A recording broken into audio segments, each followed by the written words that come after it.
ક્રિકેટમાં 2025 કેવું રહ્યું ચાલો જોઈ લઈએ બધું ગુજરાતીમાં. ઓસ્ટ્રેલિયા સામે બીજી ટીમમાં હાર્યા પણ વન ડે T20માં ઇંગ્લેન્ડના સુપડા સાફ કરી નાખ્યા. દુબઈમાં જઈને ચેમ્પિયન્સ ટ્રોફી જીતી આવ્યા. તો ચાલુ IPL એ પાકિસ્તાનને ઘરમાં ઘૂસી ઠોકી આવ્યા.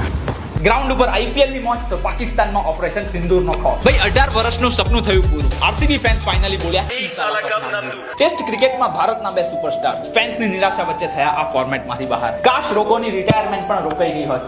ભારતમાં થઈ નવા યુગની શરૂઆત. શુભમન ગિલ બન્યા કેપ્ટન, નવી ટીમ તૈયાર. ઇંગ્લેન્ડના ઘરમાં ટીમ ઇન્ડિયાની ધમાલ. શુભમન ગિલના બેટનો જોવા મળ્યો કમાલ. તોડ્યા બધા રેકોર્ડ અને કર્યો રનોનો વરસાદ. ભાઈ એશિયા કપમાં પહેલીવાર જોવા મળી ચોરી. હારી ગયા છતાં પાકિસ્તાન ચોરી ગયા ટ્રોફી. ભાઈ દુબઈ હોય બાંગ્લાદેશ કે પછી પાકિસ્તાન, એકદમ ડોમિનેશન સાથે ભારત બન્યું એશિયા કપની શાન. અને પછી આવે છે ભાઈ moment of the year. Women's ક્રિકેટમાં જોવા મળ્યું કંઈક ખાસ. ચેલેન્જ તો હતી મોટી પણ ટીમ ઇન્ડિયાએ કરી નાખી પાસ. ઓસ્ટ્રેલિયા આફ્રિકા જેવી ટીમોને હરાવી ટીમ ઇન્ડિયાએ રચી નાખ્યો ઇતિહાસ. વિડીયો ગમે હોય તો પ્લીઝ એને ભાઈ લાઈક કરી દેજો અને તમારા દરેક ગુજરાતી ક્રિકેટ પ્રેમી મિત્રો સુધી ખાસ શેર કરી દેજો.